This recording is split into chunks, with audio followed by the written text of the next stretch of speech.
Pulling அது எப்படி பண்ணுறது?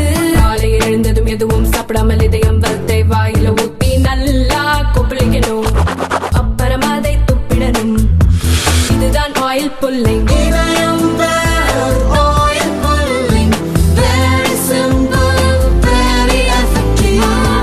தினமலர் நேயர்களுக்கு வணக்கம். இன்றைய நம்முடைய நேர்காணலில் மக்களுடைய நலனுக்காக நீண்ட நெடிய போராட்டங்களை கண்டவரும் கிட்டத்தட்ட 45 ஆண்டு கால அரசியல் அனுபவம் மிக்கவரும் மார்க்சிஸ்ட் கம்யூனிஸ்ட் கட்சியின் மாநில செயலாளருமான திரு சண்முகம் அவர்கள் நம்மோட இருக்காங்க. கேட்கறதுக்கு நிறைய விஷயங்கள் இருக்கு அவங்க கிட்ட, வாங்க பேசலாம். வணக்கம் சார். வணக்கம் சார். ஒரு மாதம் ஆயிருது பொறுப்பேற்று நீங்க மாநில செயலாளரா. என்ன என்ன முன்னேற்றங்களை நீங்க கொண்டு வந்திருக்கீங்க தமிழ் நாட்டை சேர்ந்த மார்க்சிஸ்ட் கம்யூனிஸ்ட் கட்சிக்கு? இல்லை, ஒரு மாத காலம் கம்யூனிஸ்ட் இயக்கம் இந்தியாவில் தோன்றி 100 ஆண்டுகள் கடந்து விட்டது. 1920 ஒரு கம்யூனிஸ்ட் கட்சியினுடைய இந்திய கம்யூனிஸ்ட் கட்சியினுடைய கிளை என்பது ரஷ்யாவில் தாஸ்கண்டில் துவக்கப்பட்டது. அதுக்கப்புறம் முதல் அகில இந்திய மாநாடு 1925 கான்பூரில் நடைபெற்றது. இன்றைக்கி சிங்காரவேலருடைய பிறந்த நாள். அவர் தான் அந்த கான்பூரில் நடைபெற்ற மாநாட்டுக்கு தலைமை தாங்கியவர். ஸோ அந்த வகையில் ஒரு பொருத்தமான ஒரு இது.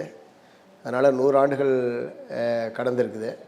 அதனால் ஒரு மாத காலத்துக்குள்ளே ஒரு குறிப்பிடத்தக்க இந்த முன்னேற்றம் அந்த முன்னேற்றம் அப்படின்னு சொல்கிற மாதிரி ஒன்றும் இது பண்ணிட முடியாது. பட் வந்திருக்கிற எல்லா அரசியல் பிரச்சனைகளிலும் ஒரு அழுத்தமான முறையில் மார்க்சிஸ்ட் கம்யூனிஸ்ட் கட்சியினுடைய நிலைப்பாடுகளை நாங்கள் மக்கள் மத்தியில் கொண்டு போய் சேர்க்கறது என்பது நடைபெற்றிருக்கு.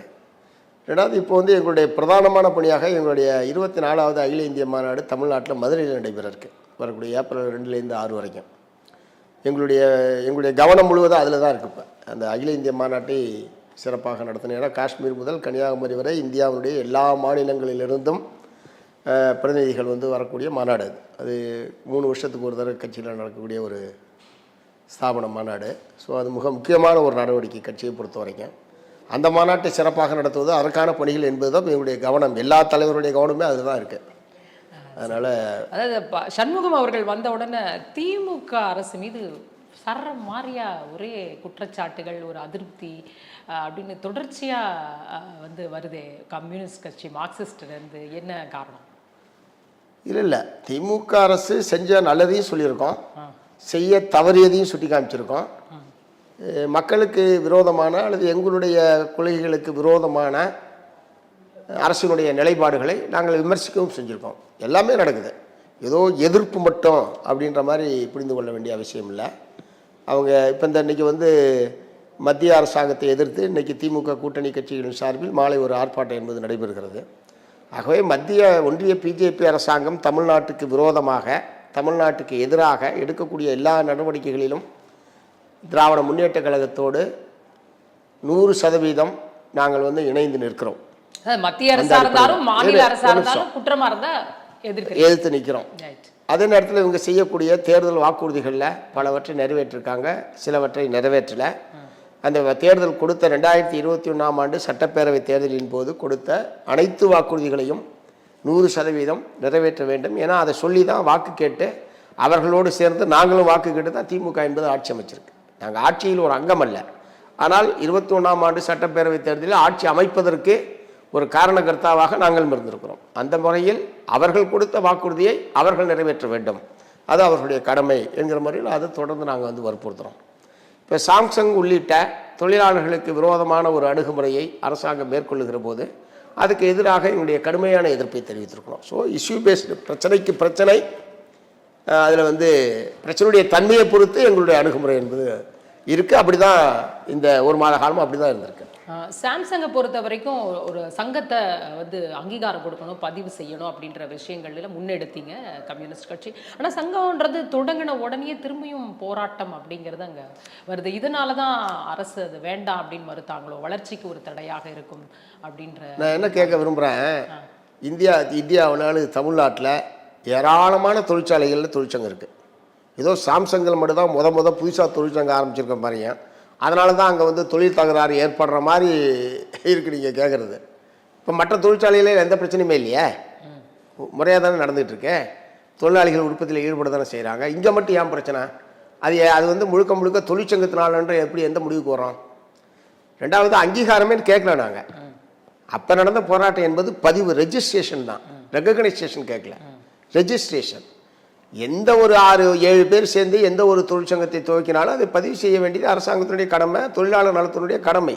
அந்த கடமையை அவர்கள் செய்யவில்லை என்பது தான் அந்த போராட்டம். அது நீதிமன்றத்துக்கு போச்சு. நீதிமன்ற உத்தரவின் அடிப்படையில் வேறு வழி இல்லாமல் கடைசியாக அந்த பதிவு என்பது நடைபெற்றது. இப்போ நடக்கிற போராட்டம் என்பது அரசுக்கும் எங்களுக்குமான போராட்டம் அல்ல. இப்போ நடக்கிற போராட்டம் என்பது எங்களுக்கும் நிர்வாகத்துக்குமான போராட்டம். நிர்வாகம் பதிவு செய்யப்பட்ட ஒரு சங்கத்தினுடைய நிர்வாகிகள் மீது அல்லது பதிவு செய்யப்பட்ட ஒரு சங்கத்தினுடைய தொழிலாளிகள் மீது நடவடிக்கை எடுக்கிற போது முறையாக நோட்டீஸ் கொடுக்கறது, ஷோகாஸ் நோட்டீஸ் கொடுக்கறது, அதன் மீது அவங்களுடைய பதிலை கேட்கறது, அதுக்கப்புறம் தான் ஒழுங்கு நடவடிக்கை என்பது எடுக்க முடியுமே தவிர எடுத்த எடுப்புலேயே இவங்க வந்து 3 பேர்த்த நிர்வாகிகளை சஸ்பெண்ட் பண்ணுறாங்க. அதை எப்படி தொழிலாளிகள் ஏற்றுக்குவாங்க? ஆகவே நீங்கள் முறையாக சட்டப்படி நடந்துங்க. இப்போ நடக்கிற போராட்டம் என்பது சாம்சங் நிர்வாகம் சட்டப்படி நடந்து கொள்ள வேண்டும். அதற்கான போராட்டம் தான் அங்கே நடக்குதே தவிர மற்றபடி போராட்டம் வந்து நாங்கள் துவங்கினதில்லை. அவங்க சட்டத்துக்கு விரோதமாக 3 தொழில் நிர்வாகிகளை சஸ்பெண்ட் செய்த நிலையில் வேறு வழி இல்லாமல் அவர்கள் மீண்டும் வேலைக்கு எடுத்துங்க. அவர்கள் மீதான குற்றச்சாட்டு என்ன, அது முறையாக நோட்டீஸ் கொடுங்க. அது நோட்டீஸ் கொடுத்து நாங்கள் கொடுக்குற பதில் இல்லைன்னா லேபர் கோர்ட்டுக்கு போகலாம், லேபர் கமிஷனர் முடிவு எழுப்பலாம். இப்படி எந்த விதமான வாய்ப்புமே இல்லாமல் எடுத்த எடுப்பில் சஸ்பெண்ட் என்பது ஒரு இடத்துல நீங்கள் கூட கணக்கில் எதுக்கு இதில் போய் இவ்வளோ பெரிய பண்ண ஒரு இடத்துல இப்படி அனுபவிச்சுன்னு வச்சுங்களேன், எந்த முதலாளியும் என்ன பண்ணாலும் யாரும் கேட்க முடியாது. அதனால் இது இந்த ஒரு இடத்துக்கான போராட்டமாக பார்க்க வேண்டிய அவசியம் இல்லை. முறைப்படி ஏற்கனவே தொழிலாளர் நல சட்டங்கள் என்ன சொல்லுகிறதோ அதுக்கு உட்பட்டு நிர்வாகங்கள் நடந்து கொள்ள வேண்டும். அதற்கான போராட்டம் தான் இப்போ நடக்கிறது.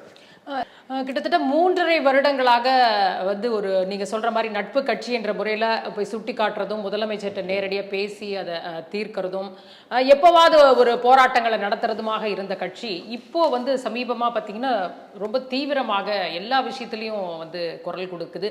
அவங்களே எங்களுக்கு குடைச்சல் கொடுக்குறாங்கப்பா அப்படின்னு சொல்ற அளவிற்கு வந்து போயிட்டு இருக்கு. இது வந்து உங்களோட இருப்பை இங்க தக்க வைத்துக் கொள்வதற்கான முயற்சி. ஏன்னா கடைசி 1.5 வருடம் எலெக்ஷன் வரப்போகுது.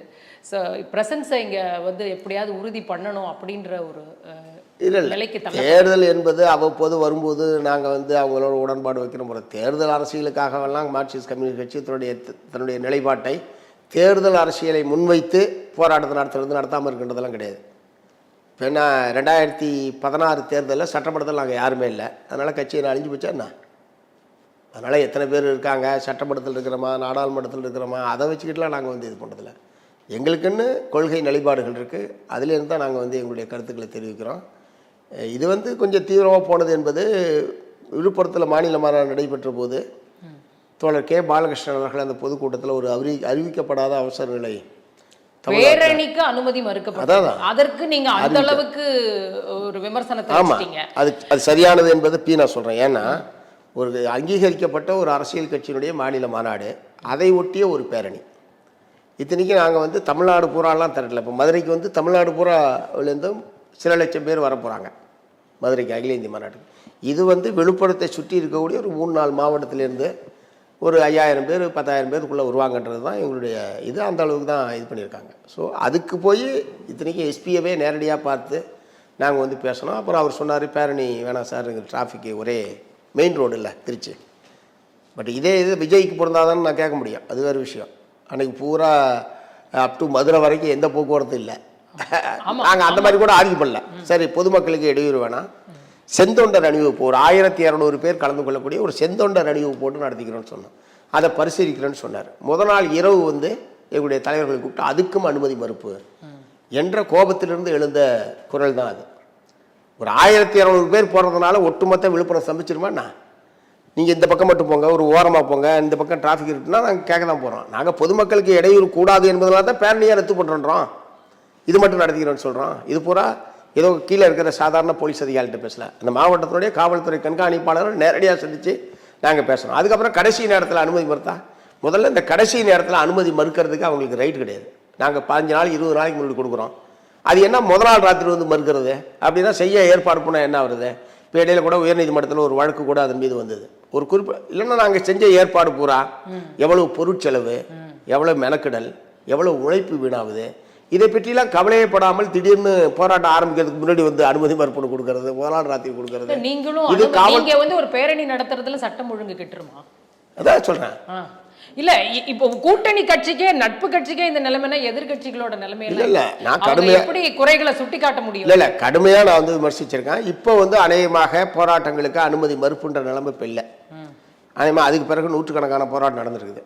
பல போராட்டங்களுக்கு அவங்க வந்து அநேகமாக பெரும்பாலான போராட்டங்களுக்கு, அதாவது போராடுகிற உரிமையை இந்திய அரசியல் சாசனம் வழங்கியிருக்கு. அது யார் ஆளுங்கட்சி என்பதை பொறுத்தல்ல. அடிப்படை உரிமையை மறுப்பதற்கு ஆளுங்கட்சிக்கு வந்து அவங்களுக்கு எந்த விதமான உரிமை, யாருக்குமே உரிமை கிடையாது. அதை தான் நாங்கள் வந்து வற்புறுத்துகிறோம். அவங்க அதை ஒழுங்குபடுத்துறதுக்கான எல்லா விதமான உரிமையும் அவங்களுக்கு இருக்குது. போலீஸ் காவல் சட்டத்தின் அடிப்படையில் ஒழுங்குபடுத்தலாமே தவிர முற்றிலும் தடுப்பது அப்படின்ற முறையில் எந்த அரசாங்கம் எடுத்தாலும் அது தப்பு தான். அதை தான் நாங்கள் எதிர்த்து போராடிக்கிட்டு இருக்கிறோம், குரல் எழுப்பியிருக்கிறோம்.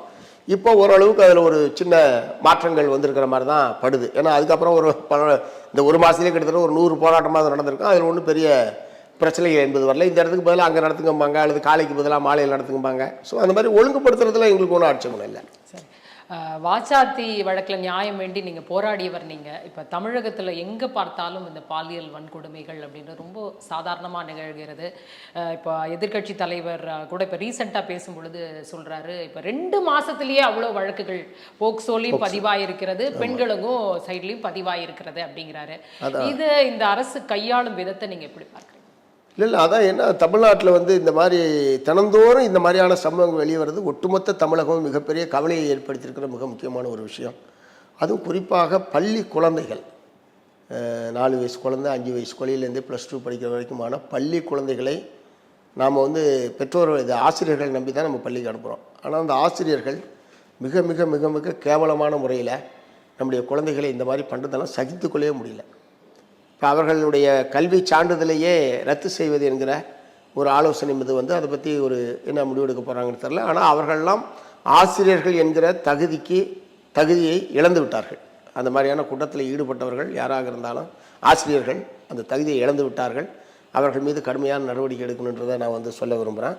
இந்த அண்ணா பல்கலைக்கழக மாணவியினுடைய அந்த பாலியல் துன்புறுத்தல் சம்பந்தமான பிரச்சனை வெளிவந்ததுக்கு பிறகு கடந்த சட்டமன்ற கூட்டத்தொடரில் இந்த பாலியல் வன்கொடுமையில் ஈடுபடக்கூடிய குற்றவாளிகளுக்கு அதிக தண்டனை உள்ளிட்ட பல்வேறு அம்சங்களை கொண்ட ஒரு புதிய சட்டம் என்பது தமிழ்நாடு சட்டமன்றத்தில் நிறைவேற்றப்பட்டிருக்கிறது. அது நல்ல விஷயம், வரவேற்கிறோம். ஆனால் சட்டத்தினால் மட்டுமே இத்தகைய குற்றங்களை தடுத்து நிறுத்திவிட முடியாது. ஏற்கனவே சட்டங்கள் இருக்குது, ஐபிசி இருக்குது, அப்புறம் பிஎன்எஸ் இருக்குது, இப்போ இவங்க ஒரு சட்டம் கொண்டு வந்திருக்காங்க. சட்டத்தை இருக்கும்போது தான் இது பூரா பண்ணுறானுவா. சட்டம் எதுவும் இல்லை, நம்மளை எதுவும் யாரும் பண்ண முடியாதெல்லாம் பண்ணல. அவன் இது பூரா இருக்குன்னு தெரிஞ்சுக்கிட்டு தான் பண்ணானுவா. அதனால் சட்டத்தினால் மட்டுமே இது வந்து இந்த பாலியல் கல்வி சம்பந்தமான ஒரு விழிப்புணர்வு என்பது ஏற்படுத்தணும். பெண் குழந்தைகளுக்கு சரி, ஆண்களுக்கு சரி, 2 பேருக்குமே இந்த விழிப்புணர்வு என்பது ஏற்படுத்த வேண்டியிருக்கு. அது குடும்பத்திலிருந்து துவங்க வேண்டியிருக்கு. பெற்றோர்கள், அரசே சில இடங்கள்ல அண்ணா பல்கலையில கூட பிரதான வழக்கிலிருந்து தள்ளி போயிடுச்சு. பெற்றோர்களுக்கு இதில் வந்து பொறுப்பு இருக்கு. இந்த ஏன்னா பெற்றோர்களோடையும் படிக்கிற இடத்துல ஆசிரியர்களுடைய தான் கூடுதலான நேரம் நம்முடைய குழந்தைகள் செலவு பண்ணுறாங்க. அதனால் இத்தகைய விழிப்புணர்வை ஏற்படுத்துவதற்கான முறையில் வரணும். அதே நேரத்தில் குற்றம் நடந்து விட்டதற்கு பிறகு அதன் மீது விரைவான நடவடிக்கை, குற்றவாளிகளை கைது செய்வது, விரைவாக தண்டனை பெற்றுத்தருவது போன்ற நடவடிக்கைகள் அரசு தரப்புலேருந்து எடுக்கணும். மாறாக அவங்க வந்து ஒரு நீண்டகாலம், இப்போ வாச்சாத்தி வழக்கு நீங்கள் சொன்னீங்க 32 வருஷம் ஹைகோர்ட்டில் வந்து, இப்பயும் வந்து அது சுப்ரீம் கோர்ட்டில் இருக்குது. குற்றவாளிகளுக்கு அந்த மாதிரி வாய்ப்பை இந்திய ஜுடிஷியல் சிஸ்டம் அப்படி தருது, என்ன பண்ணுறது? அதனால் குற்றவாளிகள் கடைசி வரைக்கும் சாகிற வரைக்கும் அவங்க வந்து வழக்கு நடத்திக்கிட்டே இருக்கலான்ற மாதிரி போது. பாதிக்கப்பட்டவர்கள் 30 வருஷமாக அந்த ரணத்தை வந்து திரும்ப அதை பற்றி பேசுவது, திரும்ப அதை பற்றி நீதிமன்றங்களில் சாட்சி சொல்வது அல்லது செய்திகள் வெளிவருவது என்பது எவ்வளோ பெரிய மன ரீதியாக அந்த பெண்களுக்கு இதாகணும்னு யோசிச்சு பாருங்கள். ஸோ இந்திய நீதித்துறை அமைப்பு அப்படி இருக்கின்றது ஒரு 2வது விஷயந்தான். பட்டு இந்த திமுக அரசாங்கம் வந்ததுக்கு பிறகு இத்தகைய பிரச்சனைகள் இல்லை, உடனுக்குடன் நடவடிக்கை எடுப்பது என்பது பண்ணுறாங்க. இப்போ உதாரணத்துக்கு அண்ணா பல்கலைக்கழக மாணவி விஷயத்தில் கூட உடனடியாக அந்த குற்றவாளி என்பது கைது செய்யப்பட்டார். ஆனால் அதற்கு பிறகு உயர்நீதிமன்றம் தலையிட்டு ஒரு ஸ்பெஷல் சிறப்பு புலனாய்வு குழுன்னு ஒன்று போட்டு ஒரு 3 ஐஏஎஸ் ஆஃபீஸர்ஸை போட்டாங்க. அவர்களுடைய அணுகுமுறை தான் மெயினான வழக்கை விட்டுட்டு வழக்கினுடைய ட்ராக் என்பது திசை மாறினதுக்கு அவங்களுடைய அணுகுமுறை. ஏன்னா அது ஹைகோர்ட்டினுடைய வழிகாட்டல் அமைக்கப்பட்ட சிறப்பு புலனாய்வு. நடவடிக்கையில் திருப்தி இல்லாம தானே இப்படி ஒரு குழுவை போட்டு இல்லை, குழுவை போட்டதை நான் குற்றம் சொல்ல, குழுவை போட்டது குற்றமே சொல்ல. உயர் நீதிமன்றத்துடைய மேற்பார்வையில் ஒரு சிறப்பு புலனாய்வு குழு அமைக்கப்பட்டது தப்பு இல்லை. நாங்களே பல நேரத்தில் புலனாய்வு வந்து உயர்நீதிமன்றம் மேற்பார்வையிடணும் அல்லது உச்சநீதிமன்றத்தினுடைய கண்காணிப்பில் வழக்கு நடைபெறணும். நாங்கள் பல கோரிக்கைகள் அந்த மாதிரி எழுப்பியிருக்கோம். அது பிரச்சனை இல்லை.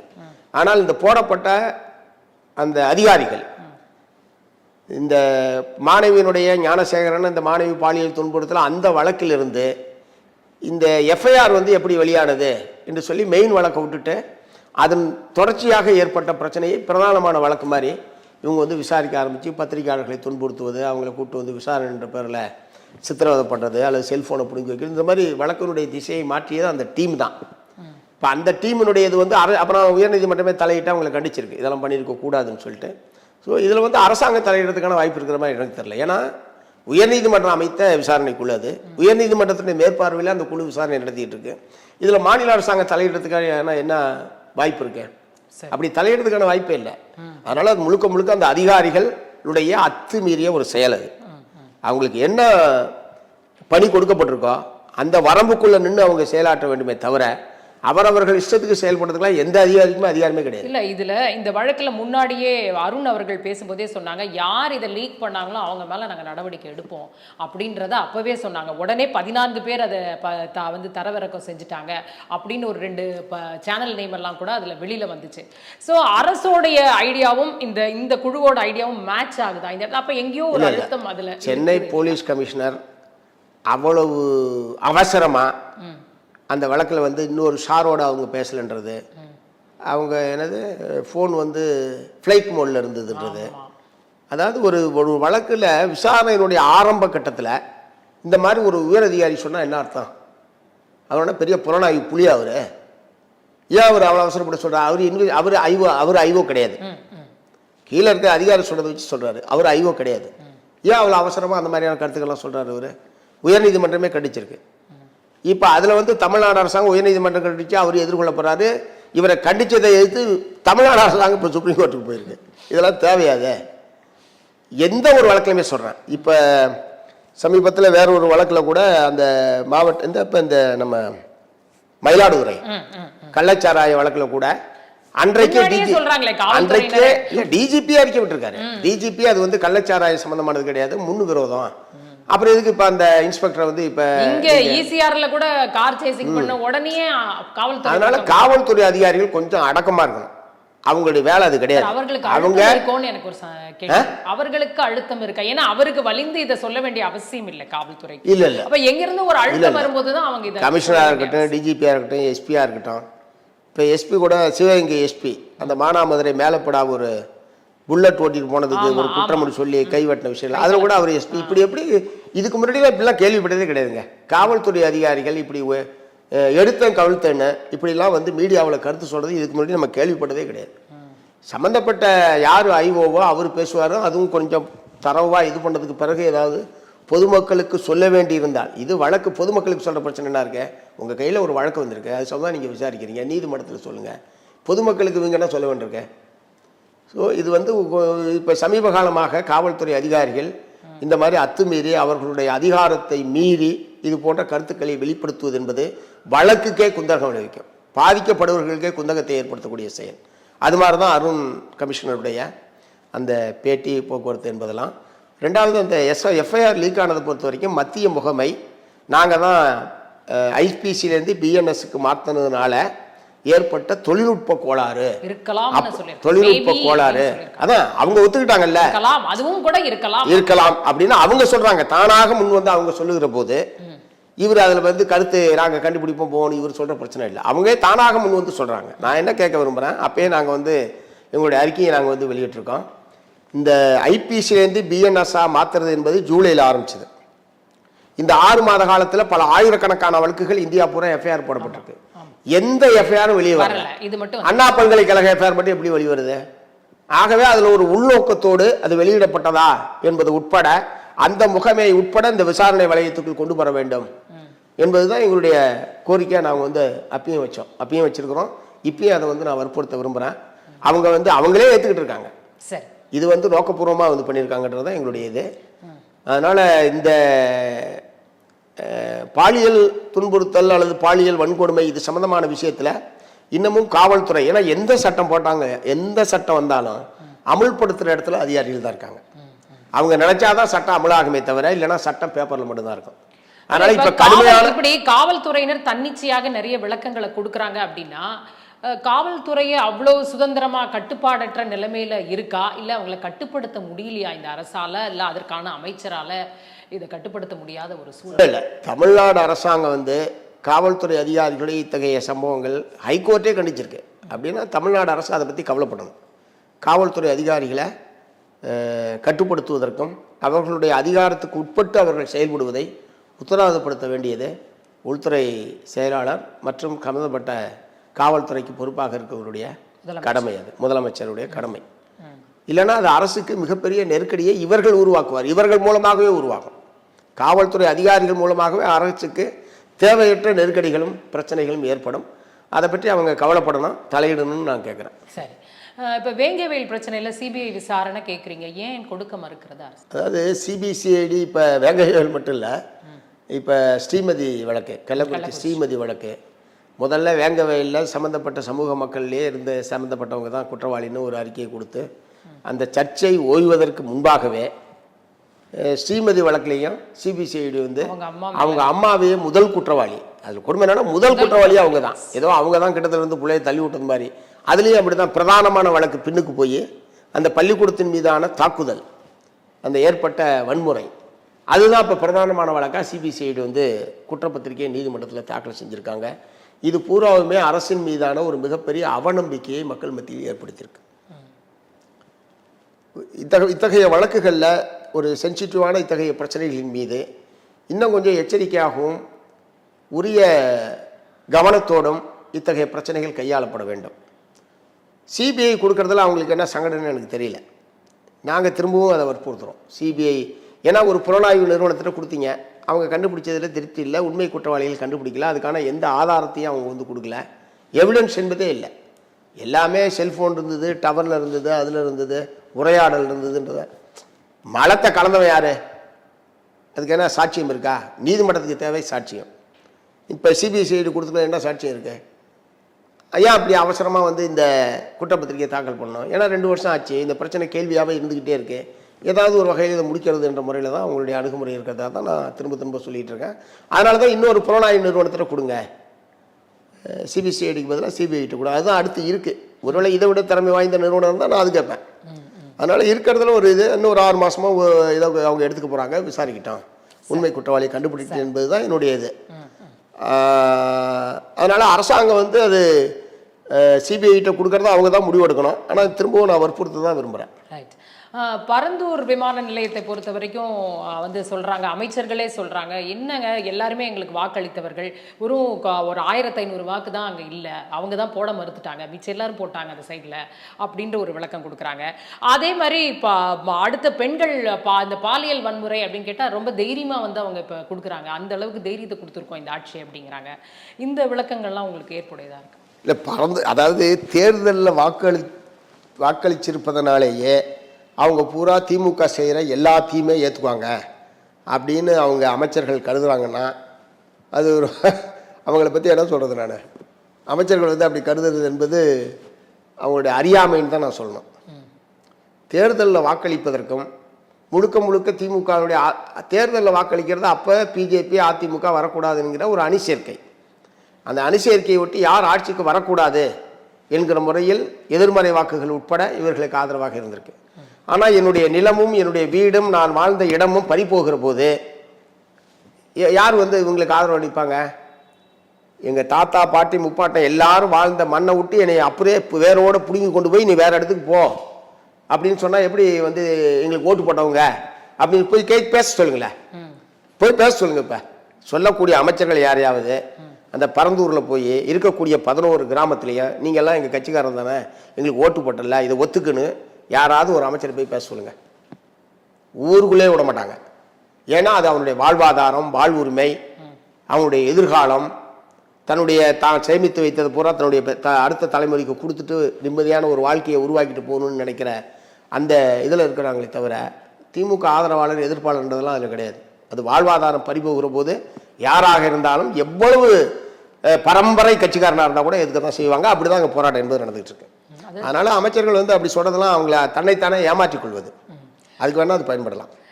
தமிழகத்தை பொறுத்த வரைக்கும் நீங்களே இப்போ சொன்ன மாதிரி இப்போ ரீசெண்ட் டைம்ஸில் நிறைய போராட்டங்களை நம்ம பார்க்குறோம். மாற்றுத்திறனாளிகள் போராட்டம், அரசு ஊழியர்கள் போராட்டம், இப்போ ஜாக் டு ஜியோவும் திரும்பியும் அனௌன்ஸ் பண்ணுறாங்க.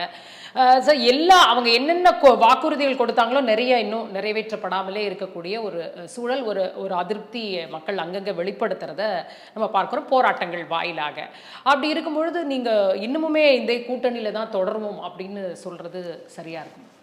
அதாவது முதலமைச்சர் அவர்கள் 78% வாக்குறுதிகளை நாங்கள் நிறைவேற்றிருக்கிறோம்னு சொல்லி ஜனவரி மாதம் பொங்கல் விழாவில் அவரே சொல்லியிருக்காரு. மீதி ஒரு 22% வாக்குறுதிகள் நிறைவேற்றப்பட வேண்டியிருக்கு. இன்னும் ஓராண்டு கால அவகாசம் இருக்குது. 100% நாங்கள் வாக்குறுதிகளை நிறைவேற்றுவோம். அதனால் நிறைவேற்றப்பட்ட வாக்குறுதி நிறைவேற்றப்பட்ட பிரிவினர் அமைதியாக இருக்காங்க, நிறைவேற்றப்படாத பிரிவினர் போராட்டத்தில் இருக்காங்க. அதனால் அவங்க சொன்ன அடிப்படையில் இந்த 22% பாக்கி இருக்கிறத அவர் சொல்கிறாரு. முன்ன பின்ன இருக்கலாம், அது ஒன்றும் பிரச்சனை இல்லை. 22 இருக்கலாம், 30 இருக்கலாம். 22லையும் பெரும்பான்மை அவங்க நேர்லயே போய் அவங்க போராட்டம் நடத்தும் போதே இந்த பிரச்சனையை நாங்கள் தீர்த்து வச்சிருவோம்னு அவங்களுக்கு ஆதரவு கொடுத்திருக்கிறார் அப்போதைய எதிர்க்கட்சி தலைவராக இருந்த இப்போதைய முதலமைச்சராக இருக்காங்க. அந்த 4 வருடங்களாய் இல்லை, அந்த அடிப்படையில் தான் அவங்க தேர்தல் அறிக்கையிலேயே பழைய பென்ஷன் திட்டத்தை நாங்கள் ஆட்சிக்குள் வந்தால் நடைமுறைப்படுத்துவோம் என்கிற வாக்குறுதியை அவங்க கொடுத்துருக்காங்க. அந்த அடிப்படையில் தான் ஆசிரியர், அரசு ஊழியர் பகுதியினர் ஒரு பேராதரவை திமுகவுக்கு ஆதரவாக வழங்கினதுக்கு அது மிக முக்கியமான காரணம். அதனால் அந்த வாக்குறுதியை நிறைவேற்றுவது என்பது தான் திமுகவுக்கு நல்லது. 26 தேர்தலை சந்திப்பதற்கு அதுதான் உதவியாக இருக்கும். ஒருவேளை அவர்கள் இதை வேறு விதமான நிலைப்பாடுகள் எடுத்தால் அரசு ஊழியர், ஆசிரியர்கள் நிச்சயமாக அரசுக்கு ஆதரவாக இருக்க மாட்டார்கள். எதிரான ஒரு திசையை நோக்கி அவர்கள் செல்வதற்கான வாய்ப்பு என்பதற்கு. ஏன்னா எந்த ஒரு மனிதனாக இருந்தாலும் ஓய்வுக்கு பிறகு ஒரு பாதுகாப்பான வாழ்க்கை என்பது முக்கியம். அதுக்கு அரசாங்கத்தினுடைய உதவி என்பது இல்லாமல் ஒரு பாதுகாப்பான வாழ்க்கையை மனிதனுக்கு ஓய்வு காலத்தில் ஏற்படுத்த முடியாது. இது ஏற்கனவே இருந்ததை பறிக்கிற போது இயல்பாக கூடுதலான எதிர்ப்புணர்வு என்பது வரும். வாக்குறுதி கொடுத்துட்டு ஏமாத்துறாங்கன்ற போது இன்னும் கடுமையான கோபம் என்பது வரும். அதனுடைய வெளிப்பாடு தான் இப்போ வந்துக்கிட்டு இருக்கிற அறிவிப்புகள், போராட்ட அறிவிப்புகள் எல்லாமே.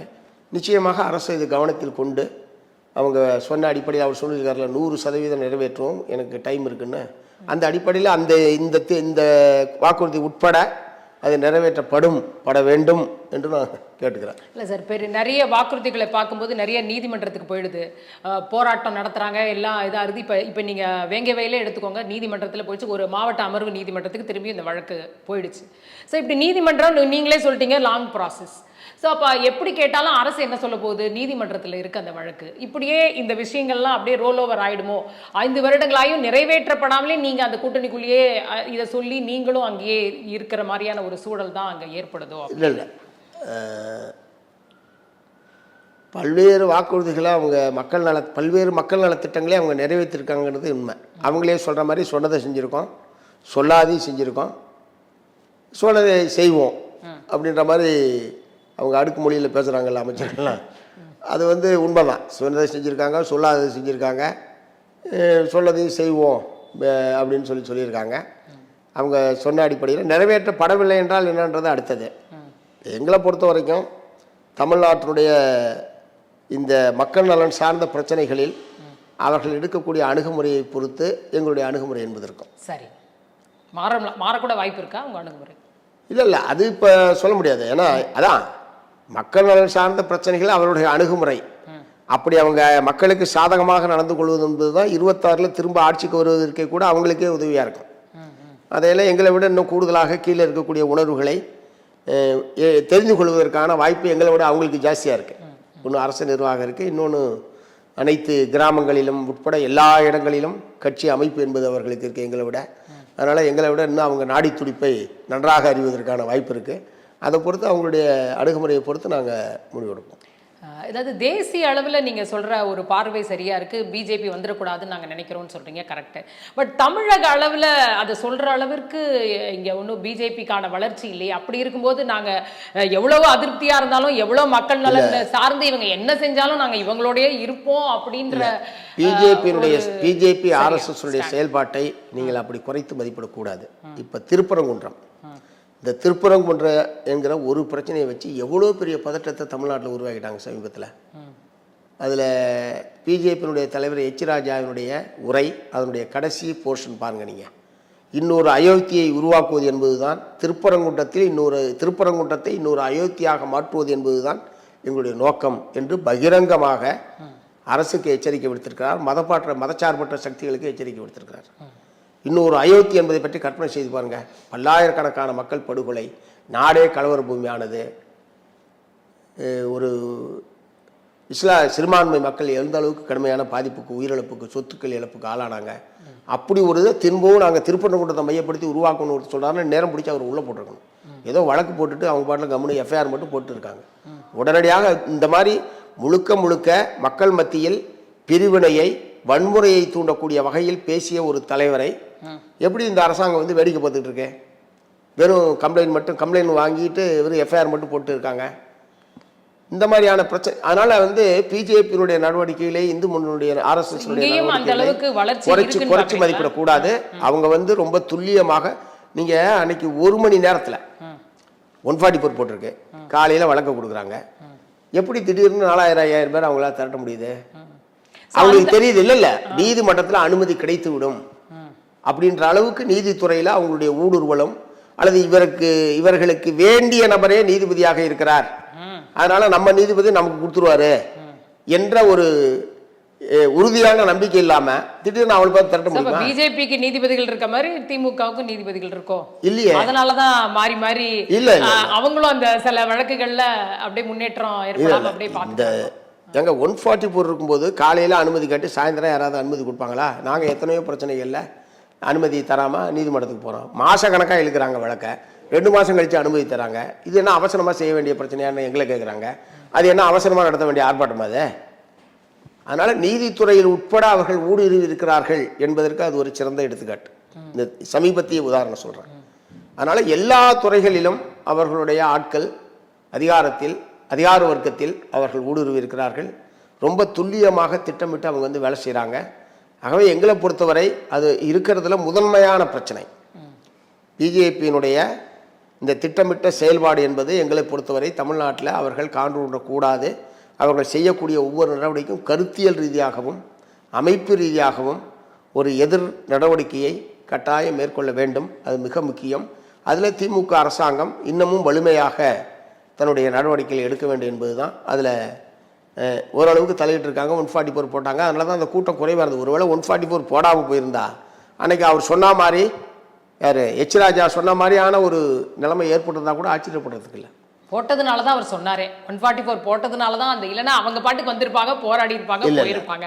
இதை வந்து இன்னுமே ஒரு பெரிய இஷ்யூ ஆக்குனதே அந்த நடவடிக்கை தானோ அப்படின்றது. ஏறத்தாழ எங்களுக்கு கிடைச்சிருந்த தகவல் அடிப்படையில் அன்றைக்கு 144 போடாமல் போயிருந்தா ஏறத்தாழ ஒரு 20 மாவட்டத்துக்கு மேலே பல்லாயிரக்கணக்கான அந்த மத இறை வழிபாட்டில் நம்பிக்கை உள்ள மக்களை தங்களுடைய சொந்த அரசியல் லாபத்திற்காக பயன்படுத்திக் கொள்வது என்கிற முறையில் ஒரு 20க்கும் மேற்பட்ட மாவட்டங்களிலிருந்து திரட்டுவதற்கான திட்டமிடுதல் என்பது அவங்கள்ட்ட இருந்தது. 144 போட்டதுனால இதர மாவட்டங்களிலிருந்து இங்கே வந்து சேர முடியல. அருகில் இருந்தவர்கள் தமிழகத்துல குரோத்துங்கிறது நடந்துதான் இருக்கு. அப்ப பிஜேபி நீங்க என்னதான் சதவிகிதம்னாலும் பிஜேபி ஒரு கட்சியே இல்ல. இல்ல அது வளர்ந்தாலும் நாங்க கூட சொல்ல. பிஜேபி வளர்ந்துருக்கிறது. கடந்த நாடாளுமன்ற தேர்தலில் பல தொகுதிகளில் அவங்க 2வது இடத்துல வாக்குகள் பெற்றிருக்காங்க. அவங்க கட்சியை இப்போ தென் சென்னை இங்கே எடுத்துங்க, இங்கே என்ன இப்போ இந்த மாதிரி பல தொகுதியில் அவங்களுடைய வாக்கு சதவீதம் உயர்ந்திருக்கு. சில தொகுதிகளில் 2வது இடத்துக்கு அவங்க வந்திருக்காங்க. அவங்களுடைய நடவடிக்கைகள் தமிழ்நாட்டில் அதிகமாக இருக்குது. அதனால தான் நாங்கள் மிகவும் கவலைப்படுகிறோம். அதில் வந்து முதன்மையான பிரச்சனைன்னு நாங்கள் எடுத்துக்கிறோம். இப்படி பிஜேபியை காட்டியே எல்லா கூட்டணி கட்சிகளையும் ஹோல்டில் வச்சுக்குதோ திமுக? ஏன்னா நீங்க சொல்றீங்க ஒரு மிதமான போக்கு, மிதமான நடவடிக்கையை தான் நம்ம பார்க்குறோம் இந்த விஷயத்திலேயே. இப்போ இது பிஜேபி வந்துரும் சொல்லி உங்களெல்லாம் அதை மட்டும் செயல்பட விடாமல், சிந்திக்க விடாமல் உங்களெல்லாம் அதை மட்டும் சொல்லி நாங்கள் திமுக எடுக்கக்கூடிய மற்ற பிரச்சனைகளை தலையிடாம இல்லையே.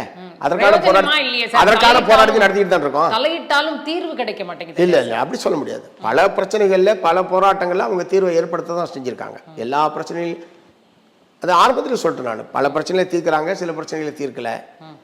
இதை ஒன்று சொல்லி ஆகவே திமுகவின் மீது எந்த சேதாரமும் இல்லாம அப்படியே நம்ம பாட்ட நம்ம நடவடிக்கை இதுக்கு மட்டுமே இருக்கணும் அப்படிலாம் இருக்கிற கட்சியில சிபிஎம். நீங்களே சொன்னீங்க, நூற்றுக்கணக்கான போராட்டத்தை நடத்திட்டு இருக்கிறோம். இந்த போராட்டத்தை நடத்துவோம், அந்த போராட்டத்தை நடத்துவோம். இந்த போராட்டத்தில் இன்னைக்கு மக்களுடைய தமிழ்நாட்டு மக்களுடைய ஒரு அமைதியான வாழ்க்கை, மக்களுடைய ஒற்றுமை, இதற்கு குந்தகம் விளைவிக்கிற மாதிரியான செயல்கள் இருக்கிற போது அதற்கு முன்னுரிமை தர்றோம். சரி, அந்த முறையில் தான் நாங்கள் வந்து அதை முதன்மையான பிரச்சனையாக நாங்கள் வந்து பார்க்குறோன்னு சொன்னதே தவிர, அதுக்காக மக்களுடைய இதர பிரச்சனைகள், வாழ்வாதார பிரச்சனைகள் என்று வருகிற போது நாங்கள் உறுதியாக அதில் நிற்போம். சரி. ரெண்டும் வாக்கு அரசியல் எங்களுக்கு அந்த அளவுக்கு முக்கியம் இல்லை, மக்கள் நலன் தான் முக்கியம்னு சொல்றீங்க. அதிகார பகிர்வும் எங்களுக்கு எங்க தலைமையின் கீழே இருந்தா பரவாயில்ல, நாங்க இன்னொரு தலைமையின் கீழே அதிகார பகிர்வு எங்களுக்கு வேண்டாம், இன்னொரு கட்சி தலைமையின் கீழேன்னு சொல்றீங்க. அப்போ எந்த அடிப்படையில தான் உங்களுக்கு மக்கள் வாக்களிப்பாங்க? நீங்க வந்து எத்தனை சீட்ல நின்னாலும் எதற்காக உங்களுக்கு வாக்களிக்கணும் தமிழகம்? எங்களுக்கு வாக்கு அளிக்கிறாங்களே இல்லையோ, நாங்கள் சட்டமன்றத்தில் இருக்கிறோமோ நாடாளுமன்றத்தில் இருக்கிறோமோ இல்லையோ, பிரச்சனைன்னா அந்த ஊரில் யார் கம்யூனிஸ்ட் இருக்காரோ அவர்கிட்ட தான் வராங்க மக்கள். நான் ஏற்கனவே கூட ஒரு பேட்டியில், வேறு ஏதோ ஒரு பேட்டியில் கூட சொன்னேன். 2019 ஒரு உள்ளாட்சி தேர்தல் நடைபெற்றது.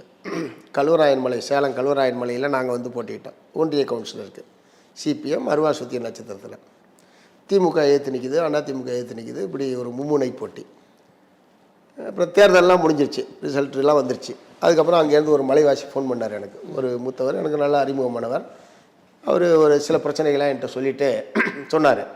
எல்லாத்தையும் கேட்டுக்கிட்டு, சரி தேர்தல் நடந்தது யாருக்கு ஓட்டு போட்டிங்கன்னு கேட்டேன். திமுகவுக்கு தான் தலைவர் ஓட்டு போட்டேன்னாரு. இது மாதிரி நம்ம கட்சி நின்றுதே அருவா சுத்திய நட்சத்திரம். ஆமாம் தெரியும் தலைவரே, அவரே எனக்கு நல்லா தெரியுமே அப்படின்னாரு. அப்புறம் ஏன் நமக்கு போடாமல் நீங்கள் திமுகவுக்கு போட்டிங்கன்னு கேட்டேன். பரம்பரையாகவே நாங்கள் திமுகவுக்கு போட்டு தான் பழக்கம் அப்படின்னு சொன்னார். சரிங்க, பரம்பரையாக திமுகவுக்கு ஓட்டு போகிறீங்கன்னா அப்படியே இந்த பிரச்சனையெல்லாம் என்கிட்ட சொல்கிறீங்க அப்படின்னு நான் அடுத்த கேள்வி கேட்டேன். அவர் என்ன தெரியுமா சொன்னார், இதுக்கெல்லாம் நீங்கள் தான் லாய்க்கப்படுவீங்க. மக்கள் எங்க நீங்க பிரச்சனைனா கம்யூனிஸ்ட் கிட்ட போகணும். வாக்கு அரசியல்னா அவங்க பரம்பரை, போக்குவரத்து, ரெட்டலை, உதயசூரியன் இதான் நாங்கள் போட்டிருக்கோம், மாற்றி போட மாட்டோம்.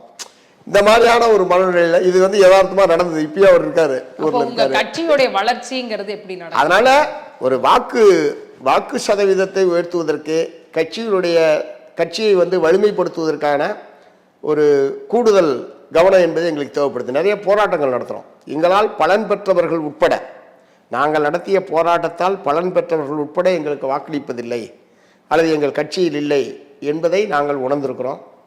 அதில் ஒரு மாற்றத்தை கொண்டு வருவதற்கான முயற்சிகளில் நாங்கள் ஈடுபட்டிருக்கோம். ஏன்னா நீங்கள் பொறுப்பை எடுத்துக்க மறுக்கிறீங்களோ, போராட்டங்களை நடத்துகிற அளவிற்கு உள்ள இறங்கி அதிகாரத்தை வாங்கி மக்களுக்காக அந்த இடத்துல செயல்பட மறுக்கிறீங்களோன்னு. ஏற்கனவே 3 மாநிலத்தில் அரசாங்கத்தில் இருந்தவங்க தானே நாங்கள். இல்லை சொல்கிறேன், இங்கே பொறுத்த நாங்கள் அதிகாரத்தை வேணாம், அதாவது இல்ல நீங்க அதை கேட்டு வாங்கினாதான் இன்னுமே உங்கள் மீது ஒரு மக்களுக்கு ஒரு நம்பிக்கை வரும் இல்லையா? கொடுக்கறத நம்ம வாங்கிப்போம், நம்ம பாட்டுக்கு இருப்போம், போராட்டம்னா ஒரு அப்போ அது கட்சி ஆரம்பிச்ச உடனே முதலமைச்சர் ஆகிறது, அதிகாரத்தை பகிர்ந்தளிக்கிறதுலாம் பல பேர் சொல்லிட்டு இருக்கிற மாதிரி நாங்கள் அப்படிலாம் வந்து கற்பனையில் இல்லை. ரெண்டாவது, ஏற்கனவே 3 மாநில அரசாங்கத்தை நடத்தியவர்கள் தான் நாங்கள். 60க்கும் மேற்பட்ட எம்பிக்கள் பாராளுமன்றத்தில் இருந்து மக்களுக்கு சாதகமான பல சட்டத்திட்டங்களை ஐக்கிய முற்போக்கு கூட்டணி 1 ஆட்சியில் பங்கில்லாமலேயே வெளியிலிருந்தே பல நல்ல சட்டங்களை உருவாக்குவதற்கு ஒரு புதிய முன்னுதாரணத்தை ஏற்படுத்தியவர்கள் நாங்கள். அதனால அப்படி ஒரு வாய்ப்பு கிடைச்சா நாங்க வந்து விட்டுற மாட்டோம். உள்ளாட்சியில் 2026 கேட்டு பெறுவீர்களான்றது இல்ல, அதுக்கான வாய்ப்பு, அதுக்கான சூழல் என்பது இப்போது இல்லை. அந்த அளவுக்கு எங்களுடைய ஸ்தாபன பலமோ கட்சி வளர்ச்சியோ இல்லை. நாங்க வந்து ஒரு உங்கள் வாக்குகளும் சேர்ந்துதானே அவர்களுக்கு ஒரு பலத்தை. எங்களுடைய சதவீதம் ரொம்ப குறைவு. எங்களை இல்லாமல் இந்த அணி சேர்க்கை இல்லாமல் போயிருந்தால் அவங்க ஆட்சி அமைக்கிறதுல சிரமம் ஏற்பட்டிருக்கும். நாங்க இல்லாமல் அவங்களால இது பண்ணிருக்க முடியாது. இப்ப 2016 ஏன் அவங்களால வர முடியல? இந்த தோழமை கட்சிகள் பூரா தனியார் இருந்ததுனால தானே அவங்களால வர முடியல. அதனால அது கிளியர், அதுல ஒன்றும் பிரச்சனை இல்லை. ஆனால் நாங்க தனித்து ஒரு ஆட்சி அதிகாரத்தை கைப்பற்றுகிற அளவுக்கான கட்சி அமைப்பு பலம் என்பது எங்கள்கிட்ட கிடையாது. அது எங்களுக்கு நல்லா தெரியும். அதே நேரத்தில் ஒவ்வொரு தேர்தலையும் ஒவ்வொரு பிரச்சனை என்பது முன்னுக்கு வருது. கடந்த 2021 தேர்தல் என்ன, பிஜேபி அதிமுக சேர்ந்து கூட்டணி நின்றுது. அத்தகைய ஒரு வேளை தப்பி தவறி அவங்க வந்துருந்தா யோசிச்சு பாருங்க. அதிகாரத்தில் இல்லாத போதே இந்த ஆட்டம் ஆடுறாங்க தமிழ்நாட்டில். ஒருவேளை தப்பி தவறி அப்ப அவங்க வந்திருந்தாங்கன்னா தமிழ்நாட்டில் நிறைய இருக்கு. இப்ப நீங்க பிஜேபி அதிமுக தனியா தான் இருக்கு, இப்பவும் அதே பிரச்சனை தானா? இல்ல பிஜேபி அதிமுக தனியா இருக்கிற மாதிரி தோணுதே தவிர அவங்க தனியா தான் நிப்பாங்கன்றத உத்தரவாதம் தர முடியுமா அவங்களால? அப்படி ஒரு நிலைமை இல்ல. அப்படி ஒரு தேர்தல் நேரத்தில் இப்ப உதாரணத்துக்கு இந்த பிரச்சனையில இந்த தர்மேந்திர பிரதானுடைய இந்த பிரச்சனையை பொறுத்த வரைக்கும் அவர் சொன்ன பேட்டியை ஒட்டி அண்ணன் எடப்பாடி அவர்களுடைய பேட்டி, ஓபிஎஸ் அவர்களுடைய பேட்டி, இது பூராவுமே தமிழ்நாட்டுடைய நலன், மும்மொழி கொள்கை கூடாது, இருமொழி கொள்கை போன்ற விஷயங்கள்ல ரொம்ப அழுத்தமான முறையில் கருத்துக்களை தெரிவிச்சிருக்கிறாங்க. அதே நேரத்தில் பட்ஜெட்டில் தமிழ்நாடு முற்றிலும் புறக்கணிக்கப்பட்டது. அந்த விஷயத்தில் அவங்க அந்த மாதிரி நிலைப்பாடு எடுக்கல. அதனால் அவங்க வந்து பிஜேபிக்கு எதிரான ஒரு நிலைப்பாட்டில் உறுதியாக இருக்கிறாங்கன்றதுக்கு உறுதியை அவராலே தர முடியாது. நீங்க தர வேண்டாம். டிஎம்கே மேல உங்களுக்கு அந்த சந்தேகம் இல்லையா? அவங்க சொல்றாங்க டிஎம்கேக்கும் பிஜேபிக்கும் கள்ள கூட்டணின்னு சொல்லி. இல்ல ஏன்னா இந்த இப்போ ஆட்சிக்கு வந்த இந்த பீரியட்லையும் சரி, இதுக்கு முன்னாடியும் சரி, எல்லா பிரச்சனைகள்லையும் பிஜேபி சம்பந்தமான எதிர்ப்பை உறுதியாக நிற்பது என்பதில் திமுக உறுதியாக இருக்குன்னு தான் நாங்கள் நம்புகிறோம். அந்த அடிப்படையில் தான் அவங்களோட பயணிச்சுக்கிட்டு இருக்கோம். இது வரைக்கும் அதில் எந்த விதமான பிசிரும் வந்ததாக நாங்கள் கருதலை. இப்பயும் அவங்க வந்து அதில் உறுதியாக இருக்காங்க. அதனுடைய விளைவு தான் இப்போ இந்த இதெல்லாம் எதிர்த்து இன்றைக்கி ஆர்ப்பாட்டம் போக்குவரத்துன்னு அவங்களுடைய கட்சி அணிகளை வந்து இது பண்ணுறது, கூட்டணி கட்சிகளை ஒருங்கிணைச்சிருப்பது போன்ற விஷயங்கள். அதே மாதிரி திருப்பரங்குன்ற விஷயத்தில் ஒரு மதச்சார்பற்ற கட்சிகளின் சார்பில் ஒரு கூட்டறிக்கை வந்தது. அவங்க உறுதியாக இருக்கிறாங்கன்னு நாங்கள் நினைக்கிறோம். அதில் எங்களுக்கு எந்த விதமான சந்தேகமும் இல்லை. அதே நேரத்தில் அதிமுகவை நான் அந்த மாதிரி கருதவில்லை. தேர்தல் நேரத்தில் ஏன்னா அவங்கெல்லாம் பல்வேறு விஷயங்களை சிக்கியிருக்காங்க. அதனால் வந்து அந்த நேரத்தில் அது அமலாக்கத்துறை வருமோ, மத்திய புலனாய்வுத்துறை வருமோ, இன்கம் டாக்ஸ் வருமோ, எது வருமோ,